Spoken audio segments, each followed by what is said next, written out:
Now look at Part 1. Part 1.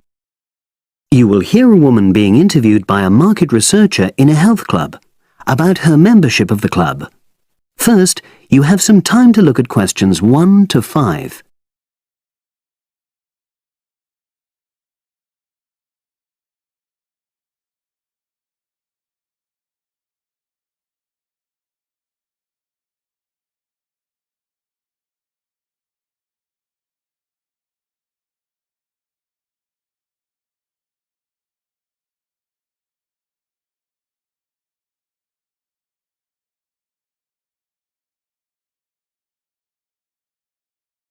Now we shall begin. You should answer the questions as you listen, because you will not hear the recording a second time. Listen carefully and answer questions 1 to 5. Oh, excuse me. I wonder if you'd have the time to take part in some market research. What's it about? About this club and your experiences and opinions about being a member. It'll take less than 5 minutes. Oh, OK then, as long as it's quick. Can I start by taking your name? It's Selina Thompson. Is that Thompson? Yes. Okay, great. Thanks. And what do you do for a living? Well, I'm an accountant, but I'm between jobs at the moment. I understand, but that's the job I'll put down on the form. And would you mind my asking which age group you fall into? Below 30, 31 to 50, and above? Over 50, I think we can safely say. Great, thanks. And which type of membership do you have? Sorry, I'm not sure what you mean. Do you mean how long of... No, is it a single-person membership? Oh, right, no, it's a family membership. Thanks. And how long have you been a member? Ooh, let me see. I was certainly here 5 years ago, and it was probably 2 to 3 years more than that. Shall I put down 8? Oh, I remember now. It's 9, definitely. Sorry. No problem. I've got that. And the last question in this first part is, what brought you to the club? Sorry? How did you find out about the club? Did you see any ads? Well, I did actually, but I have to say I wasn't really attracted to the club because of that. It was through word of mouth. So you were recommended by a friend? Actually, my doctor. I'd been suffering from high blood pressure, and he said the club was very supportive of people with that condition, so I signed up. Great, thanks. Before you hear the rest of the conversation, you have some time to look at questions 6 to 10.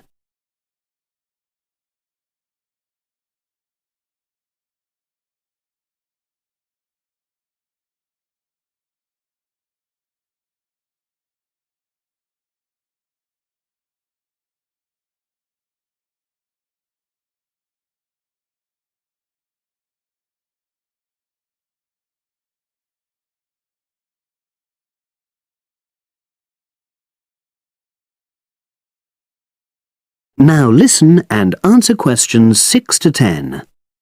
Now, for the second part of the form, I want to ask a bit more about your experience of the club.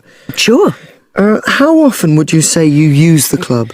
It varies enormously, depending on how busy I am. Of course. But on average, per month? I'd say it averages out at twice a week. OK, so 8 on average. Yeah, and 4 of those are aqua aerobics classes. That leads me to the next question. Would you say the swimming pool is the facility you make most use of? Fair to say that, yep. Right, thanks. And are there any facilities you don't use? One area I realise I've never used is the tennis courts. And there's one simple reason for that. You don't play tennis? Actually, I'm not bad at it. Oh. It's that I'm not happy having to pay extra for that privilege. Oh, right. I've made a note of that. Thanks. Now, in the last section, are there any suggestions or recommendations you have for improvements to the club? Only about health and fitness? Anything at all? Well, I'd like to see more social events. Oh. It isn't just a question of getting together for games or classes, but other things, you know. Yes, sure. And another thing that I was thinking, when I had my yoga class in the gym last night, we were all sweltering in the heat, was that I think they should put in, or, you know... air conditioning. That's exactly what I mean. The rooms are really light and well designed, but they do need proper installations. Sure. Well, I've made a note of that. Good. So, is there anything else you'd like to suggest? About quality of service, for example? Oh, everyone's very nice here.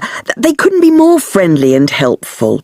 Oh, but I tell you what, it's a shame the restaurant isn't open in the evening on Saturday. And Sunday as well, for that matter. Oh. So, the club should... open it later on those days. OK. Well, thank you very much. That's all the questions I have. That is the end of part 1. You now have half a minute to check your answers.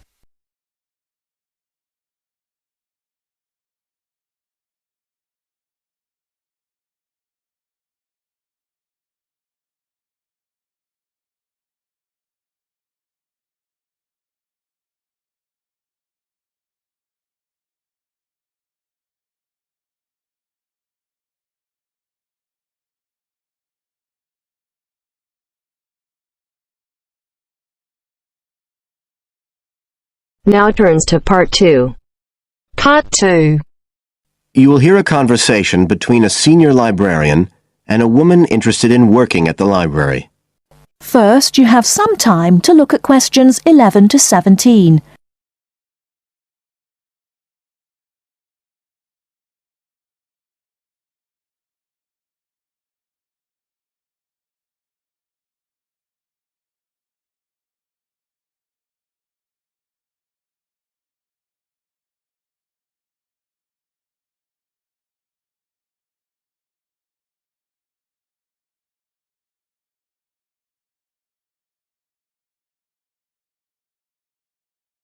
Now, listen carefully and answer questions 11 to 17.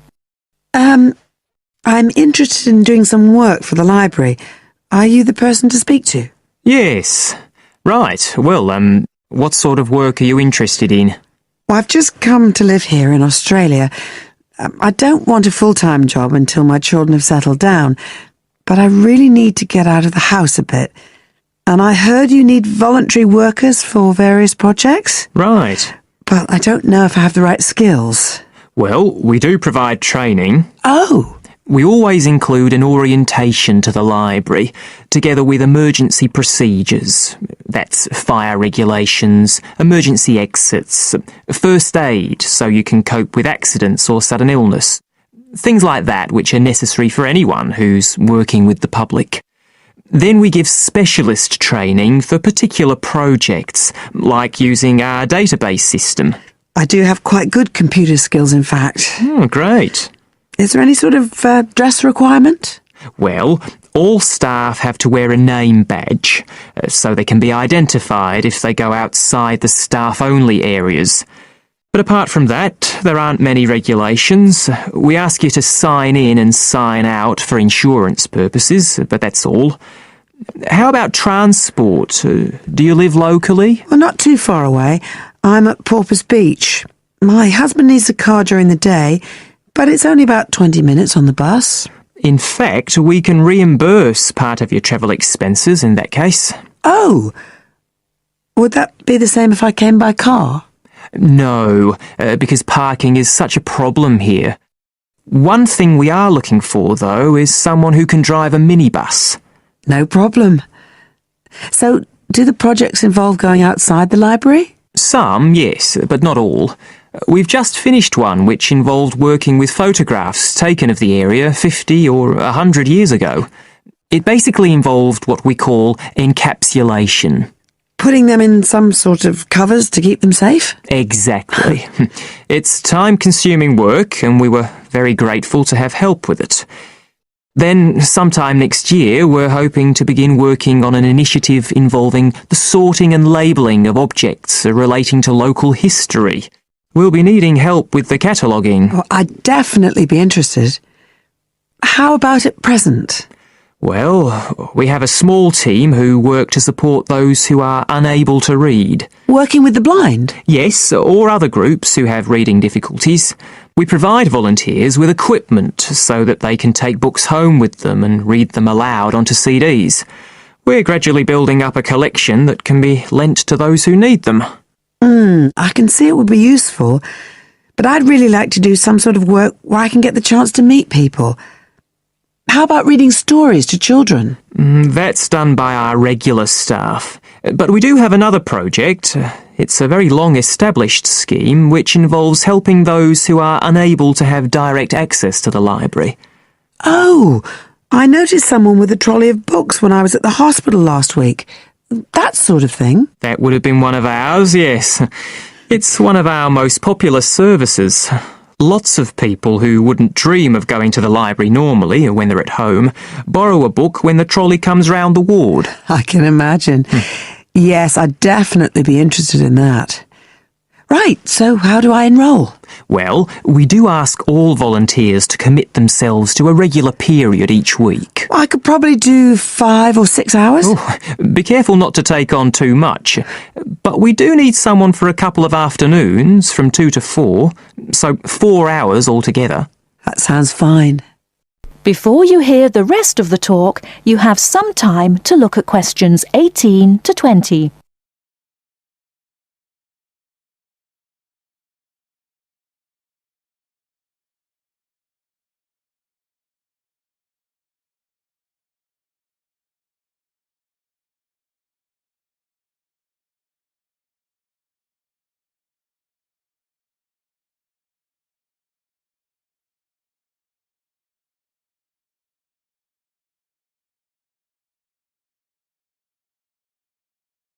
Now listen and answer questions 18 to 20.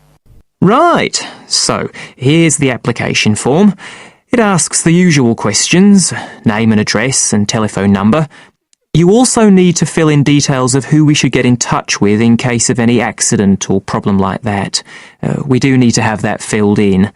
And there's a space for date of birth, but that's only if you're over 75, so we won't worry about that. No. Oh, it asks for qualifications. Do I need to provide certificates? They're not necessary. We'll need the names of 2 referees, not relatives or family members, obviously. What else? Signature of parent or guardian. That won't be necessary, as I assume you're over 18. Yes. What's this? It says civil conviction check. That's a document we have to provide by law for those working on projects involving children, so we won't need it in your case. But you will need to sign this separate document. That's a copy of commitment. It's basically an agreement to work according to the library guidelines. So, if you'd like to fill this all in, you can do it here or take it home, whichever you prefer. I'll take it home if that's okay. Right, well, thank you for your time. That is the end of part 2. You now have half a minute to check your answers.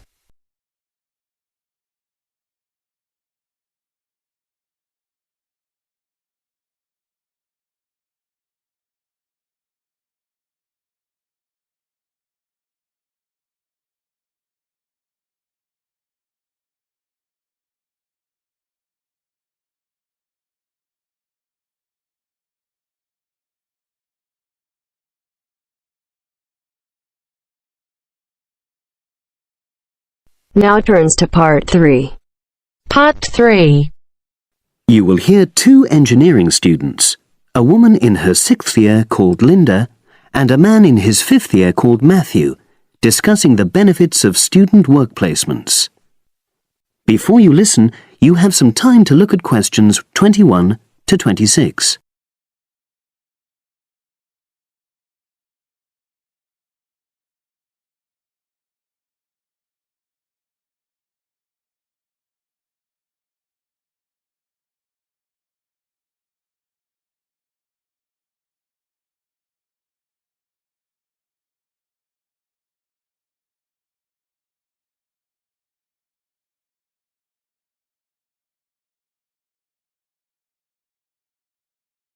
Now listen and answer questions 21 to 26. Hi, Linda. Can you spare a few minutes? Hello, Matthew. No problem. I just wanted to talk to you about temporary work placements. I've never really thought there was a good reason for doing one. I've got some savings, so I don't really need the money at the moment. But I've had an email from the university about a vacancy that looks quite interesting. You did a placement last year, didn't you? I did, yes. In my case, I wanted to find out if I was making the right career choice before I began applying for permanent jobs. I thought I wanted to work in car manufacturing, but I wasn't sure, so I applied to Toyota. What was the application process like? Lengthy. There were a lot of different parts to it. The dullest one was a psychometric test. You know, when you have to answer loads of questions about yourself. And you're trying to guess what's the best thing to say. Yes. Then there was an activity that we did in groups, which I found really fascinating. Engineers are renowned for being a bit unsociable, but I thought we made a great team. And we had an individual task too. We had to sort through various business documents and prioritize them. It was just like what you have to do as a student, really, just with different content. What exactly were you doing on the placement?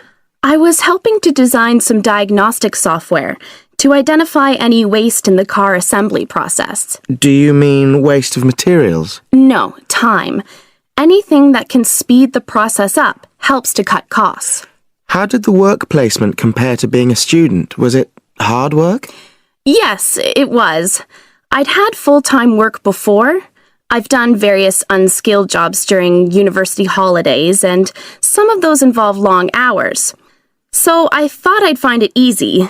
I was wrong, though. I think when you're on placement, you're always trying to prove yourself. So you push yourself hard to succeed? Yes. But I got a lot of support from my employers. They were always helpful. And then, at the end of the placement, I was given formal feedback. Do you mean on your engineering ability? Well, no. I didn't really need that because we had team meetings every other day. And so I had the chance to discuss technical issues and ask about anything that wasn't clear. The evaluation was about general workplace things, like organizational ability, initiative, that sort of thing. I get the impression you think you benefited from the placement. Well, the best thing is that they've offered me a job for next year. Depending on my exam results, of course, but still. A permanent one? Yes. But apart from that, I learned so much.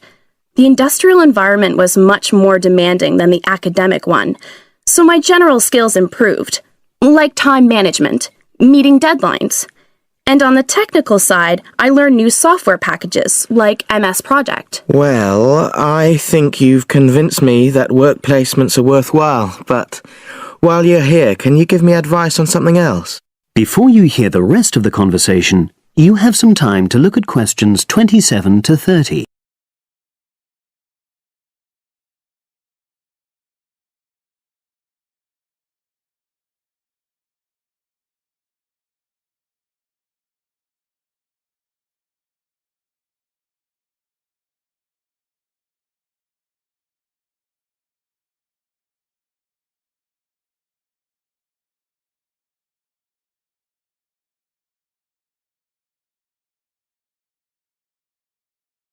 Now listen and answer questions 27 to 30.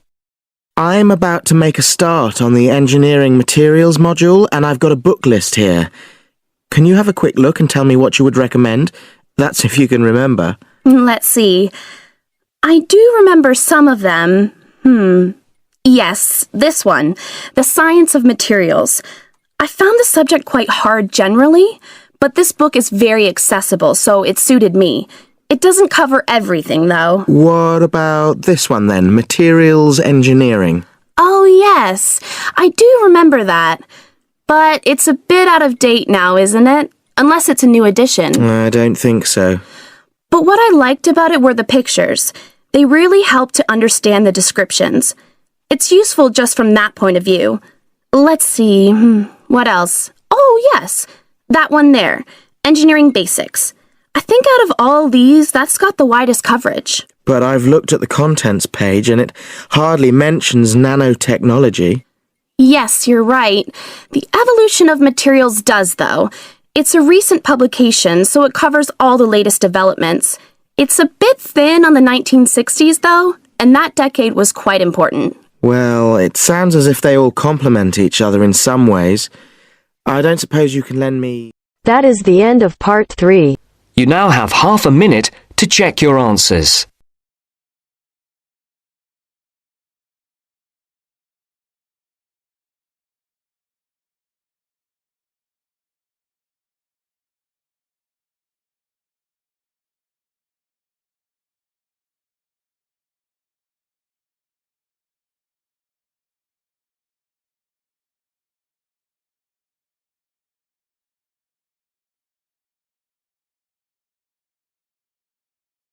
Now turns to part 4. Part 4. You'll hear a talk on the subject of the urban landscape. First, you have some time to look at questions 31 to 40.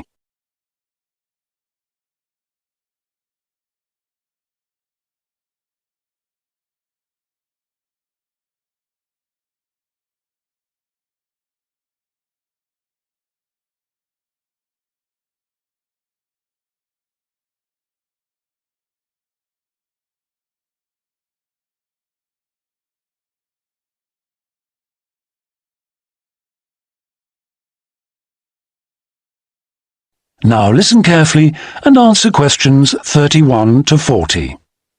Good day, ladies and gentlemen. I have been asked today to talk to you about the urban landscape. There are two major areas that I will focus on in my talk: how vegetation can have a significant effect on urban climate, and how we can better plan our cities using trees to provide a more comfortable environment for us to live in. Trees can have a significant impact on our cities. They can make a city as a whole a bit less windy, or a bit more windy if that's what you want. They can make it a bit cooler if it's a hot summer day in an Australian city, or they can make it a bit more humid if it's a dry inland city.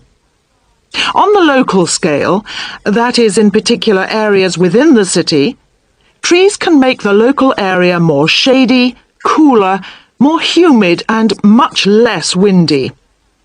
In fact, trees, and planting of various kinds, can be used to make city streets actually less dangerous in particular areas. How do trees do all that, you ask? Well, the main difference between a tree and a building is a tree has got an internal mechanism to keep the temperature regulated. It evaporates water through its leaves, and that means that the temperature of the leaves is never very far from our own body temperature. The temperature of a building surface on a hot sunny day can easily be 20 degrees more than our temperature. Trees, on the other hand, remain cooler than buildings because they sweat. This means that they can humidify the air and cool it, a property which can be exploited to improve the local climate. Trees can also help break the force of winds. The reason that high buildings make it windier at ground level is that as the wind goes higher and higher, it goes faster and faster. When the wind hits the building, it has to go somewhere.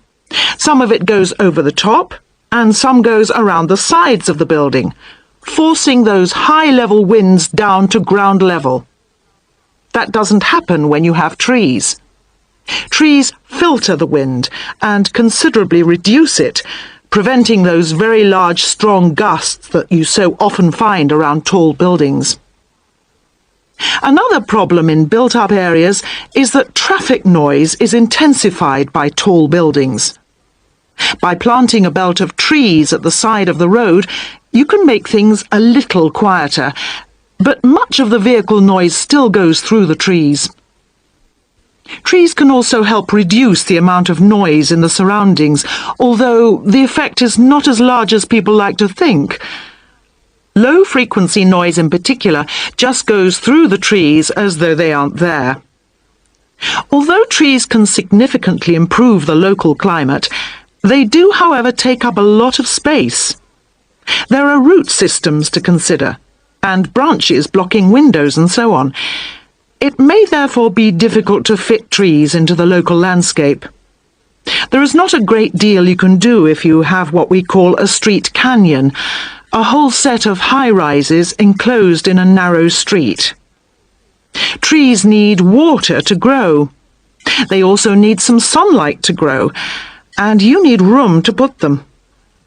If you have the chance of knocking buildings down and replacing them, then suddenly you can start looking at different ways to design the streets and to introduce...